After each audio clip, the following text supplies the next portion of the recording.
দুপুরবেলা খাওয়া দাওয়া করে আবারও বেরিয়ে গেলাম আমরা সবাই মিলে ঘুরতে যাওয়ার উদ্দেশ্যে। আজকের দিনটা আমাদের সবার কাছে ছিল ভারী স্পেশাল। জানি না কেন আজকে রাস্তাটা একটু যেন অন্যরকম লাগছে, হয়তো বোন সাথে আছে তাই জন্যই এত আনন্দ, এত হাসি খুশি। মনে হচ্ছে যে ছোট্ট একটা সারপ্রাইজ আমাদের সবার জন্য অপেক্ষা করে বসে আছে। আমাদের এই হুটহাট প্ল্যানগুলোই সবচেয়ে সুন্দর, আগে থেকে কিছুই ঠিক না, প্ল্যান করলে সবই যেন গন্ডগোল হয়ে যায়, না প্ল্যান করেই হুট করে বেরিয়ে যাও। অবশেষে মেট্রো থেকে নেমে আমরা সবাই চললাম একটা নতুন জায়গার দিকে। আর এই সব করতে করতেই ছোট্ট আদিরার ঘুমও কমপ্লিট, বাচ্চারা না 5 মিনিটেই রিফ্রেশ।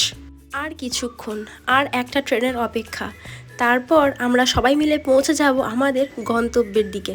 তোমরা কমেন্টে লিখে বলো তো আমরা কোথায় যাচ্ছি, পার্ট 2তে রিভিল করব।